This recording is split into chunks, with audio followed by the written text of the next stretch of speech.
Hai teman-teman, di salah satu grup LTA, waktu itu beberapa hari yang lalu, tiba-tiba kita ngebahas tentang Law of Attraction.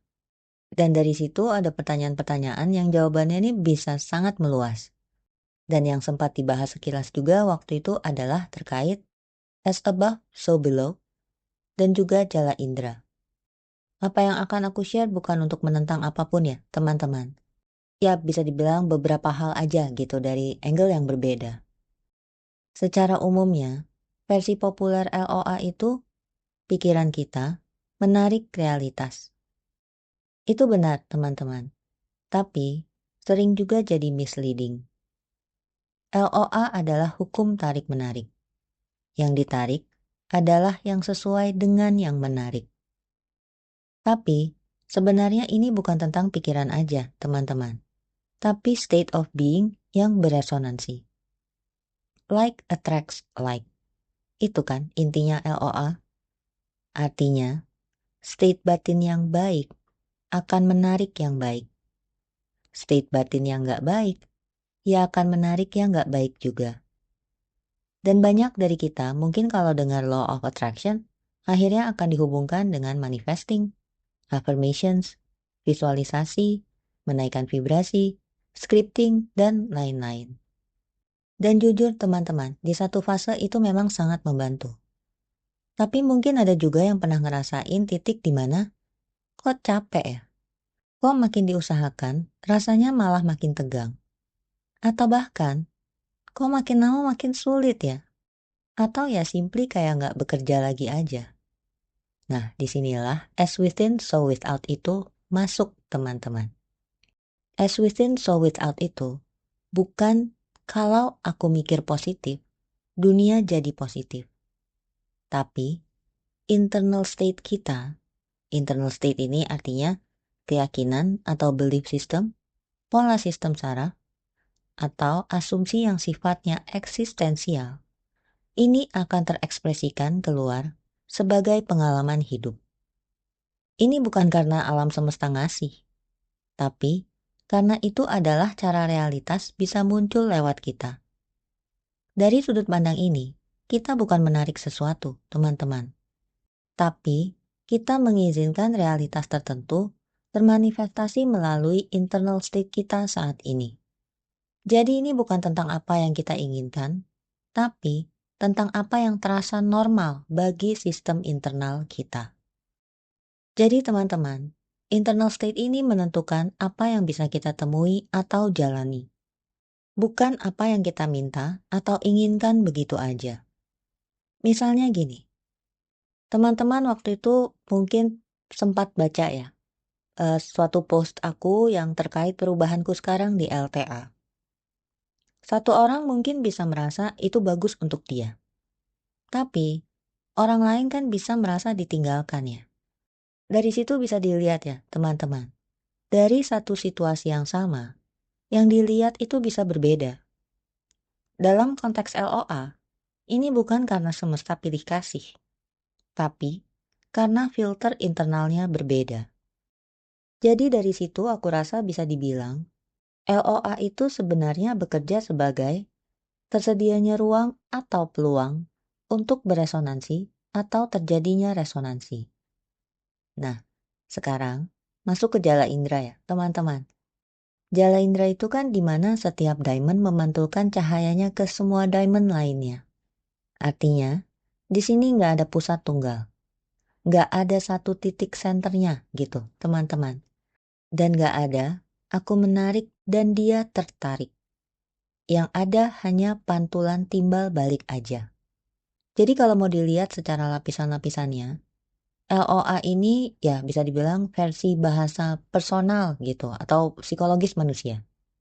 As within so without adalah versi prinsip kesadaran. Jala indera adalah versi kosmik bahkan bisa ke non-duality. Tapi semuanya itu intinya ke satu hal yang sama. Gak ada peristiwa atau kejadian eksternal yang terpisah dari kondisi kesadaran yang mengalaminya. Atau kondisi kesadaran kita masing-masing.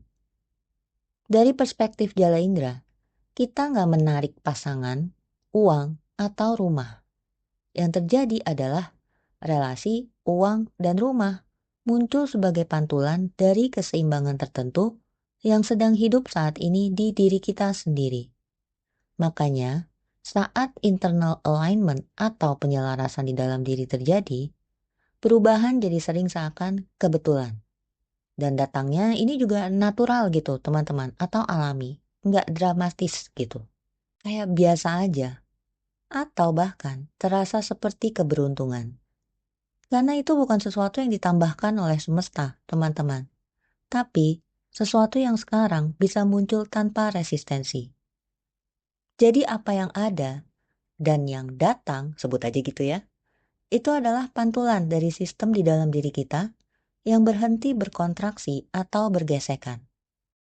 Mungkin yang jadi pertanyaannya sekarang adalah, apakah perlu mengatur internal state kita ini? Nah, buat aku, ini adalah jebakan Batman ya, teman-teman. Kalau kita berusaha mengatur internal state, itu artinya kita bergerak dari state kurang.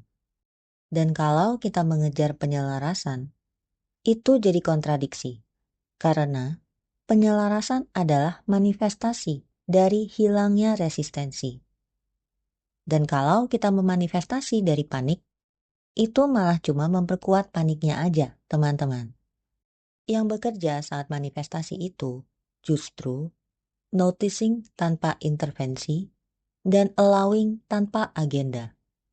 Dan disitulah muncul yang namanya quiet knowing. Aku coba break satu persatu ya, teman-teman. Mungkin ada yang bertanya tentang satu dan lain hal. Tentang penyelarasan dan kontradiksi itu tadi. Penyelarasan itu bukan sesuatu yang dicapai, teman-teman. Tapi sesuatu yang tersisa saat resistensi berhenti. Kalau kita mengejar penyelarasan, yang diam-diam terjadi di dalam diri kita ini adalah pernyataan atau statement, aku belum selaras. Dan statement itu tanpa disadari adalah sebuah asumsi, yang mana itu sendiri adalah resistensi. Itu jadi kayak pengen relax, tapi badan malah makin tegang, pengen banget tidur tapi malah makin melek, atau mengejar tenang tapi pikiran malah makin ribut. Penyelarasan ini bukan state baru, teman-teman. Ini adalah fondasi atau kondisi alami yang tertutup oleh usaha kita untuk mengatur banyak hal. Jadi apa itu resistensi sebenarnya? Resistensi ini bukan emosi negatif. Resistensi itu dalam konteks topik kali ini adalah sesimpel, aku ingin state lain sekarang. Bahkan niat baik kayak aku pengen lebih selaras, tapi kalau terasa ada dorongan halus di dada, aku rasa itu masih kontraksi, teman-teman. Nah, noticing tanpa intervensi itu maksudnya apa? Ini halus, tapi aku rasa ini penting. Noticing itu adalah menyadari apa yang ada. Intervensi adalah melakukan tindakan untuk mencoba mengubah apa yang disadari. Misalnya gini, teman-teman. Kita notice tubuhku agak tegang hari ini. Tanpa intervensi itu, kita cuman kayak, oh tegang, menarik, dah that's it. Tapi dengan intervensi terselubung, akhirnya yang muncul, aku harus relax.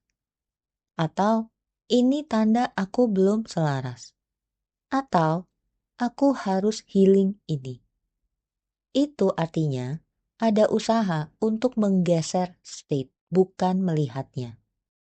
Noticing tanpa intervensi artinya membiarkan apapun untuk ada tanpa narasi untuk memperbaiki atau mengubah apapun. Dan tadi, allowing tanpa agenda, ini beda sama pasrah ya teman-teman. Allowing itu sering disalahpahami sebagai pasrah. Kayak, ya udah deh terima aja. Padahal, allowing yang dimaksud di sini adalah mengizinkan semua untuk ada seada-adanya, tanpa ada tujuan tersembunyi. Kalau kita allowing supaya cepat tenang, cepat manifestasi, atau cepat sembuh, itu masih beragenda, teman-teman. Allowing tanpa agenda itu, ini boleh ada, bahkan kalau nggak berubah. Dan akhirnya, tubuh akan merespon, oh, aman. Lalu, quiet knowing itu gimana maksudnya? Quiet knowing ini bukan pemahaman baru, teman-teman.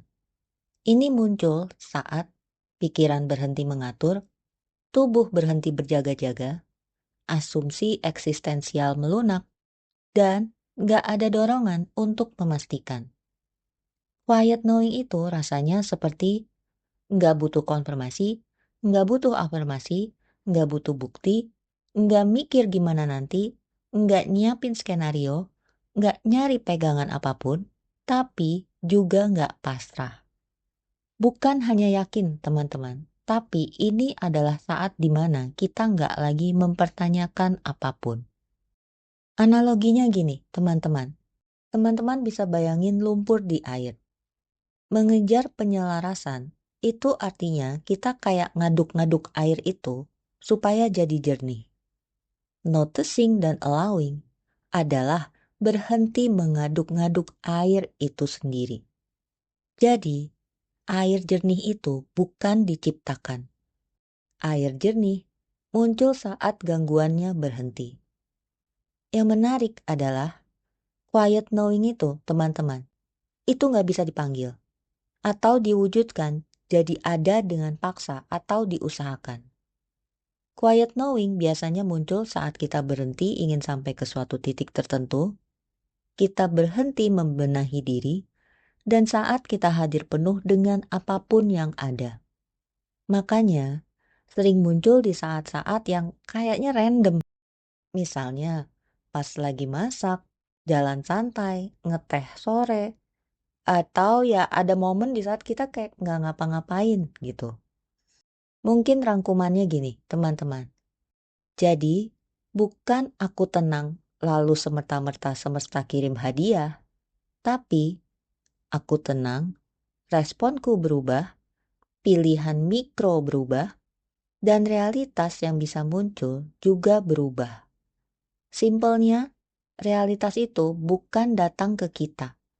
Realitas terjadi bersama kita.